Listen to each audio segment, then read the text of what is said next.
Okay, this is just a quick video on the coffee machine. So you fill up some milk into this jug here, like so. Then we place this milk jug underneath here.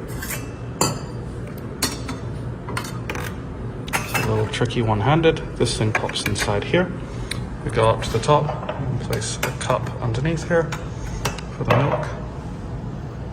And we choose this one, start. Then this will start making the milk.